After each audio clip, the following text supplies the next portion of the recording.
Namaste, those who are new here, I'm Dr. Susan Kaurath, life psychologist and transformation coach. ഇന്ന് Friday evening എല്ലാവരും എൻ്റെ live നോക്കിയിരിക്കുകയാണെന്നറിയാം. പക്ഷേ എനിക്ക് ഒരു സ്ഥലത്തൊരു എൻഗേജ്മെന്റ് ഉള്ളതുകൊണ്ട് ഇന്ന് എനിക്ക് ലൈവിലേക്ക് വരാൻ പറ്റില്ല. പകരം ഞാൻ ഈ ഒരു ലെങ്തി ആയിട്ടുള്ളൊരു വീഡിയോ നിങ്ങൾക്കായിട്ട് തരുന്നു.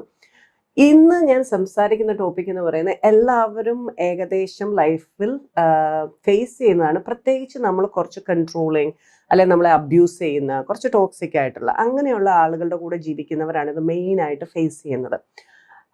ഈ NPDs എല്ലാം തന്നെ നാർസിസിക് പേഴ്സണാലിറ്റി ഡിസോർഡർ ഉള്ളവർ, ചിലരൊക്കെ നാർസിസിസ്റ്റുകൾ തന്നെ വന്ന് പലപ്പോഴും സോഷ്യൽ മീഡിയയിലൊക്കെ പല കാര്യങ്ങളും പറഞ്ഞു പോകാറുണ്ട്.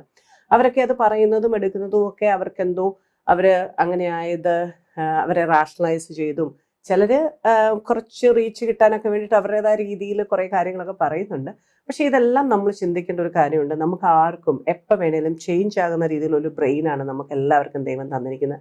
അതുകൊണ്ട് നമ്മൾ എന്താണോ നമുക്ക് പ്രയോറിറ്റി, എന്താണ് നമുക്ക് ഇമ്പോർട്ടൻസ്, അതനുസരിച്ചാണ് നമ്മുടെ ലൈഫിനെ നമ്മൾ മുമ്പോട്ട് കൊണ്ടുപോകുക. ഒരു നാർസിസിസ്റ്റിക് ആയിട്ടുള്ള ഒരാൾക്ക് അയാളാണ് priority. Functional narcissism is absolutely fine. That is always നമുക്ക് എല്ലാവർക്കും വേണം നമ്മളെ ഏറ്റവും നന്നായിട്ട് നമ്മളെ പ്രൊജക്റ്റ് ചെയ്യാനും നമ്മുടെ പേഴ്സോണാസിനെ ക്രിയേറ്റ് ചെയ്യാനും നമ്മളെ ഏറ്റവും നല്ല മനോഹരമായിട്ട് നമ്മളെ മറ്റുള്ളവരുടെ മുമ്പിൽ അവതരിപ്പിക്കാനും എല്ലാത്തിനും നമുക്ക് ഈ നാർസിസം എന്ന് പറയുന്നത് ഫങ്ഷണലി വേണം. പക്ഷെ ഇത് ഒരു പരിധി കഴിയുമ്പോഴത്തേനും ഒരു അബ്യൂസീവ് ആകുമ്പോഴാണ് നമുക്കതൊരു ഡിസോർഡർ ആയിട്ട് ഫീൽ ചെയ്യുന്നത്. അങ്ങനെ ചെയ്യുന്ന ഒരാൾ ചെയ്യുന്ന ഒരു അബ്യൂസാണ് പ്രോഗ്രസ്സിനെ അബ്യൂസ് ചെയ്യുന്നത്. പ്രോഗ്രസ് അബ്യൂസ് ചെയ്യുന്ന നാർസിസം ഉണ്ട്, നമ്മുടെ എല്ലാവരുടെയും പ്രോഗ്രസ്. അപ്പൊ നമുക്കൊരു പ്രോഗ്രസീവ് ജേർണി ഇല്ലെങ്കിലാണ് നമ്മൾ സ്റ്റക്കായി പോകുന്നതും അവിടെയാണ് ഡേർട്ട് അക്യുമുലേറ്റ് ചെയ്യുന്നത്. അതിപ്പോൾ നമ്മുടെ ഇമോഷണലി ആയാലും ശരി, എന്ത് രീതിയിലായാലും ശരി, അവിടെ ഡേർട്ട് അക്യുമുലേറ്റ് ചെയ്യും. അത് നമുക്ക് ഭയങ്കരമായിട്ടുള്ള പെയിൻ ഉണ്ടാക്കും. അപ്പം നമുക്കൊരു ഡിപ്രസീവ് മോഡിലേക്ക് പോവുക, അല്ലെങ്കിൽ നമുക്ക് ഭയങ്കരമായിട്ട് ജീവിതത്തിനോട് മടുപ്പ് നോക്കുക, പർപ്പസ്ലെസ് ആയിട്ടൊക്കെ നമുക്ക് ഫീൽ ചെയ്യുക, ഒന്നും മോട്ടിവേറ്റഡ് അല്ലാതിരിക്കുക. ഇതെല്ലാം എന്തുകൊണ്ട് വരുന്നു എന്ന് വെച്ച് കഴിഞ്ഞാൽ our life is not progressively moving. നമ്മളെ എല്ലാവരെയും നമ്മളെ സൃഷ്ടിച്ചിരിക്കുന്നത്, നമ്മളിവിടെ ജനിച്ച് വീണപ്പോൾ മുതലൊരു പ്രോഗ്രസീവാണ് നമ്മുടെ ജേർണി ഉണ്ടാകേണ്ടത്. പക്ഷെ അത് പലരുടെയും ഇൻഫ്ലുവൻസ് കൊണ്ടും പല പവർഫുൾ ആളുകളും നമ്മുടെ ലൈഫിൽ വരുന്നത് കൊണ്ടും ഇതിനെല്ലാം ഒരു കൺട്രോൾ വന്ന് നമ്മൾ പലപ്പോഴും നമ്മുടെ പ്രോഗ്രസ്സിനെ കംപ്ലീറ്റ് ആയിട്ട് അറസ്റ്റ് ചെയ്യുന്ന ഒരു രീതിയിലേക്ക് വന്നു ചേരുന്നു. നമുക്കറിയാം നമ്മുടെ ലൈഫിൽ ഇൻഡിവിജ്വൽ കൺട്രോൾ ഉണ്ട്, ചാൻസ് കൺട്രോൾ ഉണ്ട്, പീപ്പിൾ കൺട്രോൾ ഉണ്ട്, internal locus of control and external locus control എന്ന് നമ്മൾ പറയും. അപ്പൊ അതിനകത്ത് നമ്മുടെ ഇന്റേണൽ ആയിട്ടുള്ള എൻ്റെ ഇൻഡിവിജ്വൽ ആയിട്ടുള്ള എൻ്റെ ലൈഫിനെ എനിക്ക് കൺട്രോൾ ചെയ്ത് മാനേജ് ചെയ്ത് പോകുന്ന ലെവലിലേക്കാണ് ഓരോ അഡൽട്ട് വ്യക്തികളും വളർന്നു വരാനുള്ളത്. അപ്പൊ ഇങ്ങനെ വരുന്നത് നമ്മളൊരു മാരേജ്, ഇപ്പൊ നമുക്കൊരു മാരേജിലേക്ക് എടുക്കാം. അത് ഫാദർ ആയാലും ശരി, നമ്മളുടെ വേറെ ആരായാലും ശരി, നമ്മുടെ മുകളിൽ പവർ ആയിട്ടുള്ള ചിലപ്പോൾ ഇൻലോസ് ആയിരിക്കാം, ചിലപ്പം നമ്മുടെ പേരൻസ് ആയിരിക്കാം, അതല്ല നമ്മുടെ ഹസ്ബൻഡ് ആയിരിക്കാം, നമ്മുടെ വൈഫ് ആയിരിക്കാം, ആരുമായിരിക്കാം. ഇവിടെ നമ്മുടെ ഒരു ലൈഫ് പാർട്ട്ണർ അടുത്താണെങ്കിൽ പോലും നമ്മൾ വിവാഹം കഴിച്ചൊക്കെ ചെല്ലുമ്പോൾ അതുവരെ ഞാൻ പലപ്പോഴും കണ്ടിട്ട് വളരെ സ്മാർട്ടായിട്ടുള്ള കുട്ടികളായിരിക്കും. അവർ കോളേജിലൊക്കെ ഭയങ്കരമായിട്ട് മുമ്പോട്ട് വന്ന് പല കാര്യങ്ങളൊക്കെ ചെയ്ത് വളരെ സ്മാർട്ടായിട്ട് മുമ്പോട്ട് വന്ന് പല പല സ്വപ്നങ്ങളുള്ള, ഞാൻ ജീവിതത്തിൽ അങ്ങനെയായി തരും ഇങ്ങനെയായി തരും, പിന്നെ ജീവിതത്തിൻ്റെ പല നമ്മൾ പറയുന്ന ഒരു ഇൻഡിവിജ്വാലിറ്റിയും റെസ്പെക്റ്റിനെയും അതിനെപ്പറ്റിയൊക്കെ വളരെ നല്ല രീതിയിൽ ഐഡിയാസും ഒക്കെ ആയിട്ട് വന്നിട്ടായിരിക്കും കയറി നമ്മുടെ ഈ നാർസിസിനിടയിലേക്ക് വന്നപ്പെടുന്നത്. അവർക്ക് ഡിസിഷൻ മേക്കിങ്ങിനൊക്കെ കപ്പാസിറ്റി ഉള്ള കുട്ടികളായിരിക്കും. അങ്ങനെ വന്നു കഴിയുമ്പോൾ നാർസിസിന് എപ്പോഴും ഒരു ഫിയർ ഉണ്ട്. They are afraid. നാർസിസിസ് എന്തുകൊണ്ട് ഇങ്ങനെ നമ്മളെ ഉപദ്രവിക്കുന്നു എന്ന് ചോദിച്ചു കഴിഞ്ഞാൽ ഭയങ്കരമായിട്ട് അവർക്ക് അഫ്രെയ്ഡ് ആണ്. അവരുടെ ആ ഒരു സ്വന്തമായിട്ടുള്ള ആ ഒരു ഞാനെന്ന ഭാവത്തിൽ എന്തെങ്കിലുമൊക്കെ പറ്റുമോ, അല്ലെങ്കിൽ ഞാനെ ഉയർത്തി നിർത്തിക്കുന്നത്, ഞാനായിരിക്കണം കൺട്രോളിങ് ആയിട്ടുള്ളതെന്നൊക്കെ നമുക്ക് അവർ മറ്റേ ആൾ കയറി വന്നു കഴിഞ്ഞാൽ അതിന് കോട്ടം തട്ടുമോ, എന്നെക്കാളും അയാൾ കുറച്ചുകൂടെ ബെറ്റർ ആവും. ഇതും കുറേ ഇൻസെക്യൂരിറ്റീസും കുറേ ഫിയറുമായിട്ടിരിക്കുന്നവരാണ് നാർസിസിസ്റ്റ്. അപ്പൊ ഇവർക്ക് ഇങ്ങനെ പെരുമാറാൻ പറ്റും. ഇവർ ഫിയർ ക്രിയേറ്റ് ചെയ്യാണ് ചെയ്യുന്നത്. അപ്പൊ ഇവരുടെ ചിന്ത ഒരു ഫിയർ ഇങ്ങനെ ക്രിയേറ്റ് ചെയ്യുന്നത്, ഭയങ്കരമായിട്ട് ഒച്ചയെടുത്ത് ഷൗട്ട് ചെയ്ത് സ്ക്രീം ചെയ്ത് ഫിസിക്കലി അബ്യൂസ് ചെയ്ത് വെർബലി അബ്യൂസ് ചെയ്ത് സെക്ഷലി അബ്യൂസ് ചെയ്ത് ഫിനാൻഷ്യലി അബ്യൂസ് ചെയ്ത് ഇങ്ങനെയൊക്കെ ആക്കി കഴിയുമ്പോൾ ഇവരൊരു ചിന്ത വരുന്നത് എന്നാന്ന് വെച്ച് കഴിഞ്ഞാൽ ഇവര് നമ്മുടെ കൺട്രോളിൽ നിൽക്കും എന്നുള്ള രീതിയിലാണ് ഇവർ കൊണ്ടുവരുന്നത്. അപ്പോൾ ഒരു ജയിലിനകത്ത് നമ്മളെ അങ്ങനെ ഇടുന്ന പോലെയാണ് അത് ശരിക്കും വരുന്നത്. അപ്പൊ നമ്മുടെ ഒരു പ്രോഗ്രസ് അബ്യൂസിനകത്ത് വരുന്നത് എന്നാന്ന് വെച്ച് കഴിഞ്ഞാൽ നമ്മളെല്ലാവരും ലൈഫിൽ നമുക്ക് വാല്യൂ ക്രിയേറ്റ് ചെയ്ത് പ്രോഗ്രസീവായിട്ട് മുമ്പോട്ട് പോകേണ്ട 7 ഏരിയാസ് ആണ് മേജർ ആയിട്ടുള്ളത്. അപ്പോൾ അത് നമ്മളുടെ തെറാപ്പിയുടെ ബുക്കൊക്കെ വായിക്കുമ്പോൾ നിങ്ങൾക്ക് ക്ലാരിറ്റി കിട്ടും ഇതൊക്കെ എങ്ങനെയാണ് എന്നുള്ളത്. അപ്പോൾ അവിടെ ആദ്യത്തെ എന്ന് പറയുന്നത് പേഴ്സണലാണ്. അതിനകത്ത് നമ്മുടെ മെൻ്റൽ ആൻഡ് ഫിസിക്കൽ ഏരിയയാണ് വരുന്നത്. അതിനെ ഏറ്റവും ബെസ്റ്റായിട്ട് കൊണ്ടുപോവുക എന്നുള്ളതാണ്. ആൻഡ് വി നോ ദാറ്റ് ഒരു നാർസിസിൻ്റെ കയ്യിൽ കിട്ടിക്കഴിഞ്ഞാൽ നമ്മുടെ മെൻ്റൽ പ്രോഗ്രസ് കംപ്ലീറ്റ്ലി പോകും. നമ്മളിങ്ങനെ ഒരേ സാധനത്തിൽ തന്നെ കിടന്ന് റൂമിനേറ്റ് ചെയ്ത് പിന്നെ നമ്മൾ ഓവർ തിങ്കിങ് ചെയ്ത് നമ്മൾ ആ ലൂപ്പിനകത്ത് കിടന്ന് ഇങ്ങനെ കിടക്കുന്നതല്ലാതെ അതിൽ നിന്നൊരു ഇഞ്ച് പോലും നമുക്ക് മുമ്പോട്ട് പോകാൻ പറ്റത്തില്ല. നമുക്കൊരു പ്രോഗ്രസീവായിട്ടുള്ള മെൻ്റൽ ഹെൽത്ത് ഉണ്ടാകത്തില്ല. നമ്മുടെ മെൻ്റൽ ഹെൽത്ത് ഡിറ്റീരിയേറ്റ് ചെയ്ത് നമ്മൾ കംപ്ലീറ്റ്ലി നമുക്ക് പല സൈക്കോസൊമാറ്റിക് ഇൽനെസ്സസിലേക്കൊക്കെ പോയി അങ്ങനെ കൊണ്ടുപോകും നമ്മളെ. പിന്നെ നമ്മളെ അറിയാമല്ലോ, നമ്മളെ കൺഫ്യൂസ് ചെയ്യിക്കും, നമ്മുടെ ഗ്യാസ് ലൈറ്റ് ചെയ്യിക്കും, നമ്മൾ ബ്ലെയിമിങ്ങിലേക്ക് പോകും, നമുക്ക് ഗിൽട്ടിലേക്ക് പോകും. നമുക്ക് കംപ്ലീറ്റ് ആയിട്ട് നമ്മുടെ മെൻ്റൽ സിസ്റ്റത്തെ അവരുടെ കൺട്രോളിലേക്ക് കൊണ്ടുവരും. പിന്നെ അങ്ങനെ മാത്രമേ നമ്മുടെ മെൻ്റൽ സിസ്റ്റം വർക്ക് ചെയ്യത്തുള്ളൂ. ഇനി അടുത്തതെന്ന് പറയുന്നത് നമ്മുടെ ഫിസിക്കലാണ്. നമ്മൾ ഫിസിക്കലി നമ്മൾ ഒന്നും ചെയ്യാൻ അവർ സമ്മതിക്കത്തില്ല. ഒരു നല്ല ഡ്രസ്സ് ഇടാനായിട്ട് നമുക്ക് ആഗ്രഹമുള്ള ഇടാൻ പറ്റത്തില്ല. അവരായിരിക്കും കൺട്രോൾ ചെയ്യുന്നത്. ഞാൻ പറയുന്നത് ഇട്ടാൽ മതി, ഞാൻ പറയുന്ന രീതിയിൽ മുടി ചെയ്താൽ മതി, ഞാൻ പറയുന്ന രീതിയിൽ മുടി കെട്ടിയാൽ മതി, മുടി അങ്ങനെ ചെയ്യാൻ പറ്റത്തില്ല, അല്ലെങ്കിൽ നിങ്ങളിങ്ങനെ ഒരുങ്ങാൻ പറ്റത്തില്ല, നീ ജിമ്മിൽ പോകാൻ പറ്റത്തില്ല, നീ ഇന്ന രീതിയിലൊന്നും നിന്റെ ഫാഷനബിൾ ആയിട്ട് രീതിയിൽ നടക്കാൻ പറ്റത്തില്ല, നിങ്ങളുടെ ഭക്ഷണം നിങ്ങളിങ്ങനെ കഴിക്കാൻ പറ്റില്ല, ഞാൻ പറയുന്ന ഭക്ഷണങ്ങളെ കഴിക്കാൻ പറ്റത്തുള്ളൂ. അല്ലെങ്കിൽ ഇനിയിപ്പോൾ നമുക്ക് എന്തെങ്കിലും ഒരു ചെറിയ ഫിസിക്കൽ ഇൽനെസ് ഉണ്ട്, അല്ലെങ്കിൽ നമുക്ക് വേണം, അതൊന്നും അവർ സമ്മതിച്ചു തരത്തില്ല. നമ്മുടെ ബോഡിയെ ടേക്ക് കെയർ ചെയ്യുന്ന അവരുടെ രീതിക്ക് മാത്രമായിരിക്കും. അപ്പോൾ അവിടെയും നമുക്ക് കംപ്ലീറ്റ് ആയിട്ട് കൺട്രോൾ വന്നു. അവർ പറയുന്ന രീതിക്ക് മാത്രമേ അത് പോകത്തുള്ളൂ. അപ്പം നമ്മുടെ ഫിസിക്കൽ പ്രോഗ്രസ്സും നമുക്ക് പ്രശ്നത്തിലേക്ക് വരും. ഇത് രണ്ടും ബ്ലെൻഡഡ് ആയതുകൊണ്ട് മൈൻഡിലുള്ളത് നമുക്ക് ബോഡിയിലുള്ളത് മൈൻഡിലേക്കും അങ്ങോട്ടും ഇങ്ങോട്ടും അങ്ങനെ വന്നിട്ട് അവിടെ നമുക്ക് വളരെയേറെ ഡിറ്റീരിയേഷൻ വരും. അപ്പോൾ അവിടെ നമ്മുടെ പ്രോഗ്രസ്സിനെ അവർ അബ്യൂസ് ചെയ്ത് കംപ്ലീറ്റ് ആയിട്ട് മാറ്റും. ഇനി അടുത്തതെന്ന് പറയുന്ന ഫാമിലിയാണ്. ഫാമിലി വി നോ ദാറ്റ് നമുക്കൊരു ബേസ് ഫാമിലി ഉണ്ട്, നമുക്ക് കോർ ഫാമിലി ഉണ്ട്, പിന്നെ നമുക്ക് എക്സ്റ്റെൻഡഡ് ഫാമിലി ഉണ്ട്, ഇതെല്ലാം ഉണ്ട്. അപ്പോൾ നമ്മുടെ ഇമ്മീഡിയറ്റ് ഫാമിലി എന്ന് പറയുന്നതാണ് നമ്മുടെ ഭാര്യ അല്ലെ ഭർത്താവ്, നമ്മുടെ ലൈഫ് പാർട്ട്ണർ, പിള്ളേർ, അല്ലെങ്കിൽ നമ്മുടെ മാതാപിതാക്കൾ, അങ്ങനെയൊക്കെ നമുക്കൊരു ഒരു ഇമ്മീഡിയറ്റ് ഫാമിലി ഉണ്ട്. പിന്നെ നമുക്ക് എക്സ്റ്റെൻഡഡ് ഫാമിലി ഉണ്ട്. ഇതിനകത്തും ഒരു ഫാമിലി റിലേഷൻഷിപ്പും അവരുടെ കൺട്രോളിലല്ലാതെ, അവർ പറയുന്ന വ്യക്തികളുമായിട്ടല്ലാതെ ഇത് മുമ്പോട്ട് പോകാനായിട്ട് അവർ സമ്മതിക്കത്തില്ല. അപ്പോൾ നമ്മുടെ ആ റിലേഷൻഷിപ്സിലും ഇവരെന്ത് ചെയ്യും, നമുക്ക് ബ്ലോക്ക് കൊണ്ടുവന്നിടും. എന്നിട്ട് നമുക്കൊരു പ്രോഗ്രസീവ് ആയിട്ടുള്ള റിലേഷൻഷിപ്പ് ഒരിക്കലും മുമ്പോട്ട് പോകാൻ അവർ സമ്മതിക്കത്തില്ല. ദിസ് ഇസ് ദ ബൗണ്ടറി, ഇവിടെ സ്റ്റോപ്പ് ചെയ്തോളൂ. ഇതിൻ്റെ ഫർദർ നിങ്ങൾ ഒരു കാരണവശാലും അത് ഡെവലപ്പ് ചെയ്ത് പോകാനായിട്ട് അവർ സമ്മതിക്കത്തില്ല. മോറായിട്ടുള്ള കോൺവെർസേഷൻസോ ഇൻട്രാക്ഷൻസോ അതൊന്നും അവർ നമുക്ക് അനുവദിച്ചു തരത്തില്ല. ചിലപ്പോൾ നമ്മൾ അവരെ വിളിക്കുന്നതും സംസാരിക്കുന്നതും ഒക്കെ അവരുടെ മുമ്പിൽ വെച്ചായിരിക്കണം. അതല്ലാത്ത കോളുകൾ പോലും സമ്മതിക്കാത്ത നാർസിസിസ്റ്റിക് അബ്യൂസ് ചെയ്യുന്നവരുണ്ട്. അപ്പം ഇത് നമ്മുടെ പ്രോഗ്രസ്സിനെ, നമ്മുടെ ഫാമിലി റിലേഷൻഷിപ്പിൻ്റെ പ്രോഗ്രസ്സിനെ ഒത്തിരിയേറെ ബാധിക്കും. റിലേഷൻഷിപ്പ് കട്ട് ചെയ്യുന്നതല്ലാതെ ഒരു ഫർദർ ഡെവലപ്മെൻറ്റ് ഓഫ് റിലേഷൻഷിപ്പ് ഒരിക്കലും നിങ്ങൾ പ്രതീക്ഷിക്കരുത്. അതങ്ങനെ അതിൻ്റെ പ്രോഗ്രസ്സിനെയും അവരോട് കട്ട് ചെയ്യുന്നു. ഇനി മൂന്നാമത്തെ ഏരിയ എന്ന് പറയുന്നത് സോഷ്യലാണ്. സോഷ്യലായിട്ട് വരുമ്പോൾ നമുക്ക് ഇൻഡിവിജ്വൽസ് ഉണ്ട്, ഗ്രൂപ്പായിട്ടുള്ളവരുണ്ട്. ഇൻഡിവിജ്വൽസ് എന്ന് പറഞ്ഞാൽ നമ്മുടെ ഇൻഡിവിജ്വൽ ഫ്രണ്ട്സ്, അങ്ങനെയുള്ളവർ. സോഷ്യൽ ആകുമ്പോൾ ഫ്രണ്ട്ഷിപ്പുകളാണല്ലോ. അപ്പോൾ ഇൻഡിവിജ്വൽ ഫ്രണ്ട്സ് ഉണ്ട്. പിന്നെ നമുക്ക് ചില ഗ്രൂപ്പ്സുകളുണ്ട്. ചിലപ്പോൾ നമ്മളൊരു യോഗയ്ക്ക് പോകുന്ന ഗ്രൂപ്പ്, ഒരു ജിമ്മിൽ പോകുന്ന ഗ്രൂപ്പ്, അല്ലെങ്കിൽ നമ്മുടെ അയൽവക്കത്തെ നമ്മളെല്ലാവരും ചേർന്ന ഒരു ഗ്രൂപ്പ്, അല്ലെങ്കിൽ ഒരു കൾച്ചറൽ ഗ്രൂപ്പ്, അതല്ലെങ്കിൽ നമ്മളുടെ ഒരു കോളേജ് അലുമിനിയോ, അല്ലെങ്കിൽ അങ്ങനെയൊക്കെയുള്ള ഗ്രൂപ്പുകളുമുണ്ട് നമുക്ക്. ഇവയിലൊക്കെ നമ്മളുടെ പാർട്ടിസിപ്പേഷൻ അല്ലെങ്കിൽ നമ്മുടെ കണക്ഷൻസ് ഇവർ കംപ്ലീറ്റ്ലി സ്റ്റോപ്പ് ചെയ്യിക്കും. എന്നിട്ട് നമ്മളോട് പറയും, ഈ പരിധി വരെ നിനക്ക് പോകാം, ഇതിൻ്റെ അപ്പുറത്തേക്ക് no way, you are not suppose to be moving എന്നുള്ളതിലേക്ക് നമ്മൾ വരും. അത് ചിലപ്പം നമ്മളുടെയൊക്കെ ഇപ്പം നമ്മളൊരു വർക്ക് പ്ലേസിലാണെങ്കിൽ വർക്കിൽ ചെയ്യുന്ന സ്റ്റാഫ് എല്ലാം കൂടെ ഒരു ടൂർ പോകുന്നു വിചാരിക്കുക. അപ്പോൾ അതൊക്കെ ഒരു ഗ്രൂപ്പിൽ നമ്മളാകുന്ന ഒരു റിലേഷൻഷിപ്പാണ്.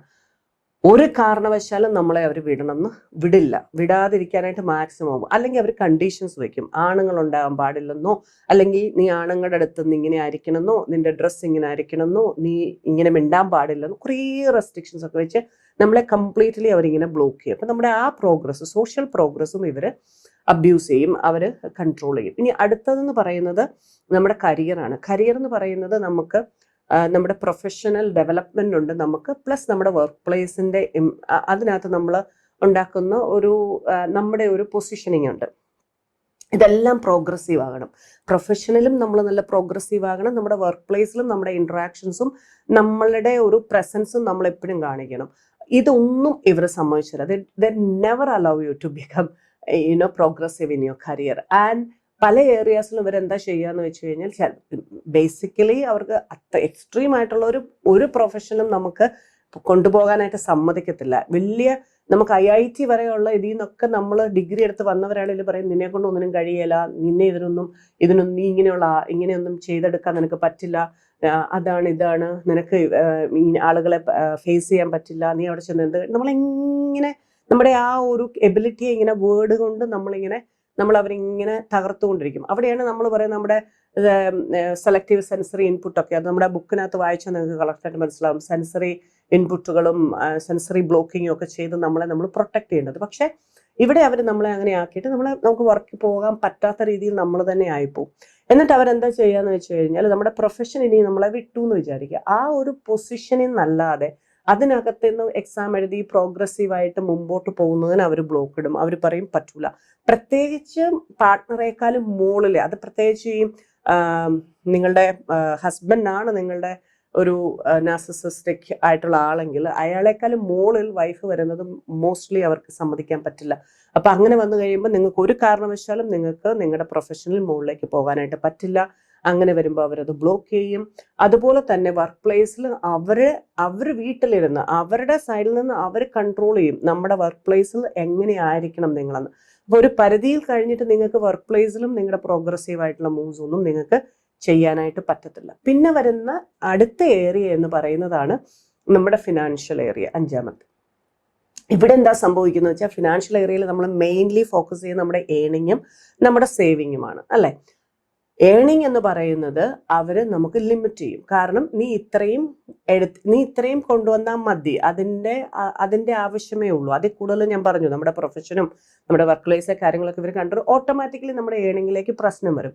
ഇനി നമുക്ക് അല്ലാത്ത ഏണിംഗ് ഉണ്ട്, നമ്മുടെ പേരൻസ് തന്നതോ അല്ലാതെ നമുക്ക് വെൽത്ത് എന്തെങ്കിലും ഒക്കെ ഉണ്ടെങ്കിൽ ഇതിന്റെ ഏണിങ്സിനെല്ലാം മോസ്റ്റ്ലി ഇവരായിരിക്കും കൺട്രോൾ ചെയ്യുന്നത്. അപ്പൊ നമുക്ക് ഏണിങ്ങിലേക്ക് ഒരു ആക്സസ് തരാതെ ഇനി ആ ഏണിങ്ങിനെ നമ്മൾ എവിടെയെങ്കിലും ഇൻവെസ്റ്റ് ചെയ്ത് മോർ ഏണിങ് ഉണ്ടാക്കുന്ന പ്രോസസ്സിലേക്ക് ഒന്നും പോകാൻ ഇവർ സമ്മതിക്കത്തില്ല.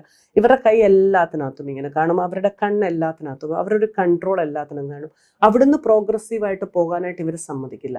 അതുപോലെ തന്നെ നമ്മുടെ സേവിങ്സ് എപ്പോഴും അവർ ശ്രദ്ധിച്ചുകൊണ്ടിരിക്കും. അപ്പൊ നമ്മുടെ സേവിങ്സിന് നമുക്ക് മാത്രമായിട്ട് ഉണ്ടാക്കാൻ ഒന്നും ഇവർ സമ്മതിക്കത്തില്ല. എല്ലാത്തിനകത്തും കൺട്രോൾ വെച്ചിട്ട് നമ്മുടെ പ്രോഗ്രസ്സിനെ ഫൈനാൻഷ്യലിയും ഇവർ കംപ്ലീറ്റ് ആയിട്ട് കൺട്രോൾ ചെയ്യും. ഇനി അടുത്തൊരു ഏരിയ എന്ന് പറയുന്നത് സെക്ഷുവൽ ആണ്. ആ സെക്ഷുവൽ ഏരിയാസിൽ നമുക്ക് പല രീതിയിലും സെക്ഷുവൽ ആയിട്ട് നല്ല രീതിയിൽ ഹെൽത്തി ആയിട്ട് ഗ്രോ ചെയ്ത് വരാൻ പറ്റും as A couple.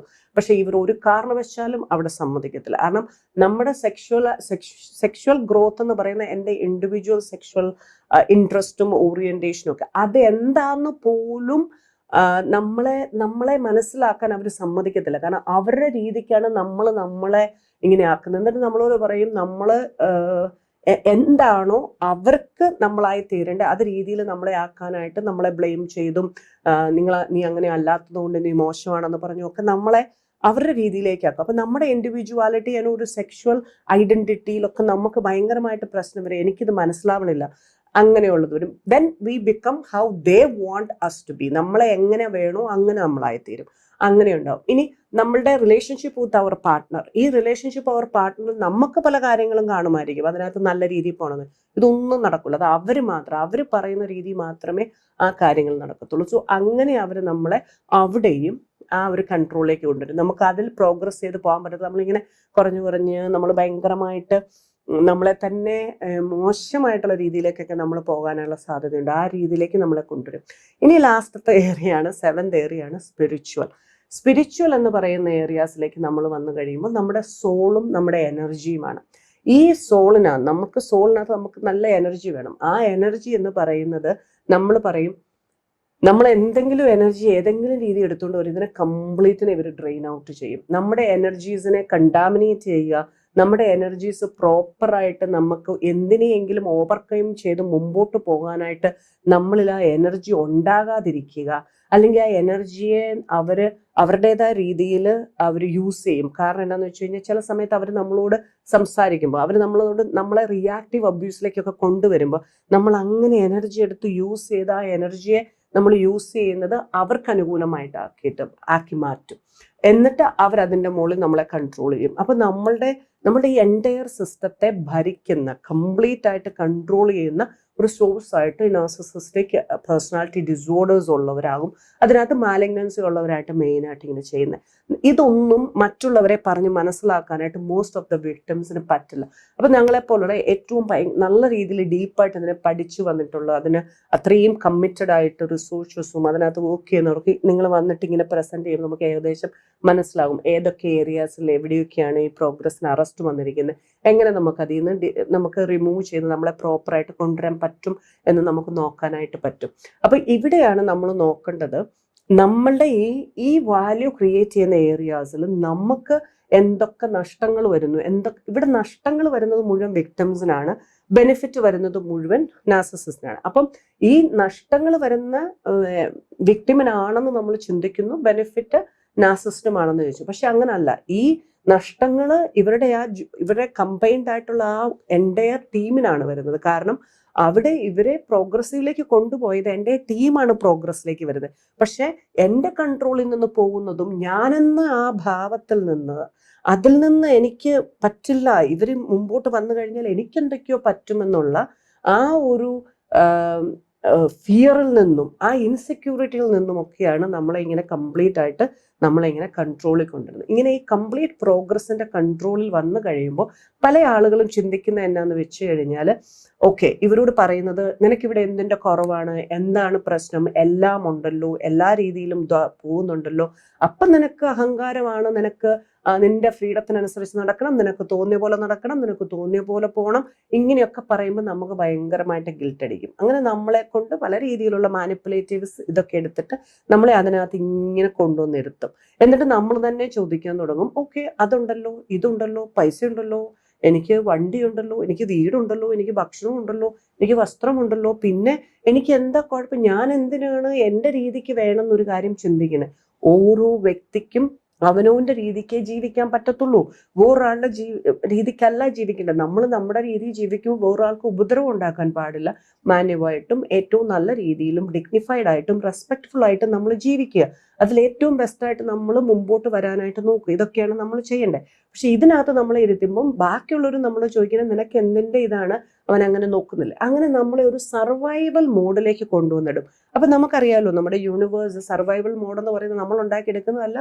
The universe is always making a survive in any situation. അത് നമ്മുടെ മെന്റലി, ഫിസിക്കലി ആൻഡ് സ്പിരിച്വലി ഒക്കെ ആയാലും നമ്മളൊരു സർവൈവൽ മോഡിൽ കൂടെ തന്നെയാണ് അത് കൊണ്ടുപോകുന്നത്. അപ്പൊ അതിനകത്ത് നമ്മളിങ്ങനെ ജീവിച്ചു പോകും. നമ്മുടെ progress is completely control and അവിടെ വളരെ സ്ട്രോങ് ആയിട്ടുള്ള ഒരു വോളാണ് ക്രിയേറ്റ് ചെയ്യപ്പെട്ടിരിക്കുന്നത്. ബിഗ് പ്രിസൺ ബാർസുകളും ഒക്കെ നമുക്ക് കാണാൻ പറ്റും. അങ്ങനെ ക്രിയേറ്റ് ചെയ്തിട്ട് നമ്മൾ അതിനകത്ത് ജീവിക്കുന്ന വ്യക്തികളായിട്ട് മാറും. അപ്പൊ ഇവിടെ നാർസിസിസ്റ്റിക് പേഴ്സണാലിറ്റി ഡിസോർഡർ ഉള്ള ആൾ പറയുന്നത് ഇവിടെ എല്ലാം സുഖകരമാണ്, എല്ലാം നല്ലതാണ്.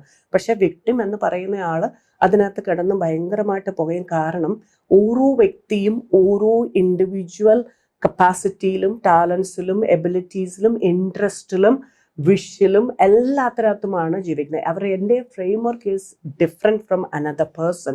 അപ്പോൾ അങ്ങനെ സൃഷ്ടിച്ചിരിക്കുന്ന ഒരാൾ, അപ്പം നിങ്ങളെ ആരെയാണോ കൺട്രോൾ ചെയ്തിരിക്കുന്ന ഒരു നാസ്റ്റർ, അയാളെപ്പോലെ അല്ല നമുക്ക് വേണ്ടത്. നമുക്ക് ഡിഫറെൻ്റ് ആണ് വേണ്ടത്.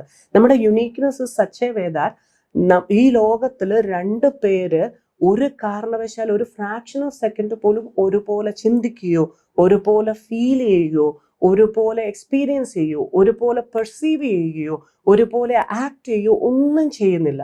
എല്ലാം ഡിഫറെൻ്റ് ആണ്. അങ്ങനെ ഇരിക്കുമ്പോൾ ഇത് കംപ്ലീറ്റ്ലി നമ്മളെ ഡിസ്ട്രോയ് ചെയ്യുന്ന ഒരു പ്രോസസ്സാണ് ഇൻ എ ലോങ് റൺ. അവിടെയാണ് നമ്മൾ നോക്കേണ്ടത്. നമ്മളെ പ്രൊട്ടക്റ്റ് ചെയ്യുക, നമുക്ക് വേണ്ട കാര്യങ്ങൾ ചെയ്യാനായിട്ട് നമ്മൾ നോക്കുക. പലപ്പോഴും ആൾക്കാർ പറയും മെൻ ഇസ് ഓൾവേസ് ലൈക്ക് അങ്ങനെ പ്രൊവൈഡർ ആയിരിക്കണം, പ്രൊട്ടക്ടർ ആയിരിക്കണം, അങ്ങനെയായിരിക്കണം, ഇങ്ങനെ ആയിരിക്കണം. പക്ഷെ ഏറ്റവും ഇമ്പോർട്ടൻ്റ് ആയിട്ട് നമ്മളുടെ ഒരു പാർട്ട്ണർഷിപ്പിലേക്ക് വരുമ്പോൾ, ലൈഫ് അത് ആണായാലും പെണ്ണുങ്ങളായാലും ആരായാലും, what we need is mutual ആയിട്ടുള്ള ഒരു അണ്ടർസ്റ്റാൻഡിങ്, മ്യൂച്വൽ ആയിട്ടുള്ള ഒരു റെസ്പെക്റ്റ്. 2 പേരും അവരവരുടെ ഇൻട്രസ്റ്റിംഗ് ആയിട്ടുള്ള ഏരിയാസിനെ എടുത്ത് ഒന്നിച്ച് ഒരേപോലെ പരസ്പര പൂരകങ്ങളായിട്ട് മുമ്പോട്ട് പോകുന്ന ഒരു പ്രോസസ്സിലാണ് അത് ഏറ്റവും നന്നായിട്ട് വരുന്നത്. അതല്ല എന്നുണ്ടെങ്കിൽ നമ്മുടെ ഈ പ്രോഗ്രസ്സിനെ കൺട്രോൾ ചെയ്ത് അതിനെ കംപ്ലീറ്റ് ആയിട്ട് സ്റ്റോപ്പ് ചെയ്ത് പോകുന്ന ഒരു അവസ്ഥ നമുക്ക് കാണാനായിട്ട് പറ്റും. പക്ഷെ അങ്ങനെ നമുക്ക് ജീവിച്ചു കഴിഞ്ഞാൽ നമ്മുടെ പീസും ഹാപ്പിനെസ്സും പ്രോഗ്രസ്സും എല്ലാം താറുമാറാവും. നമ്മൾ അതിൽ കിടന്ന് നമ്മൾ ഉരുകി ഉരുകി ഉരുകി ജീവിക്കുക എന്ന് പറയും. നമുക്ക് പറ്റുന്ന കാര്യങ്ങളൊക്കെ മറ്റുള്ളവർ ചെയ്യുമ്പോൾ അത് കണ്ടിട്ട് നമ്മൾ ചിലപ്പോൾ നമ്മളെപ്പറ്റി ഞാൻ അങ്ങനെയായിരുന്നു ഇങ്ങനെയായിരുന്നു കുറേ നമ്മളിങ്ങനെ വീരവാദങ്ങൾ പറയുക അല്ലാതെ വേറൊന്നുമില്ല. സോ നമുക്കൊരു വാക്ക് ദ ടോക്ക് പറ്റില്ല. നമ്മളിങ്ങനെ ടോക്ക് മാത്രം ചെയ്തുകൊണ്ടിരിക്കും. അത് ചെയ്തെടുക്കുക എന്ന് പറയുന്നത് ബുദ്ധിമുട്ടായിട്ട് വരും. ഇവിടെയാണ് നമ്മൾ ശ്രദ്ധിക്കേണ്ടത്. നമ്മൾ എപ്പോഴും ശ്രദ്ധിക്കേണ്ട ഒരു കാര്യം, we have to be respectful to each other. നമ്മുടെ ഇൻഡിവിജ്വാലിറ്റി, നമ്മുടെ ഓട്ടോണമി, ഏജൻസി എല്ലാം നമ്മൾ പ്രോപ്പറായിട്ട് ചെയ്യണം. എന്നിട്ട് എപ്പോഴും നമ്മൾ never give abuse, never take abuse, never self abuse എന്നുള്ള രീതിയിൽ നമുക്ക് ജീവിക്കാൻ പറ്റണം. അതിന് ദൈവം നമ്മെ എല്ലാം അനുഗ്രഹിക്കട്ടെ.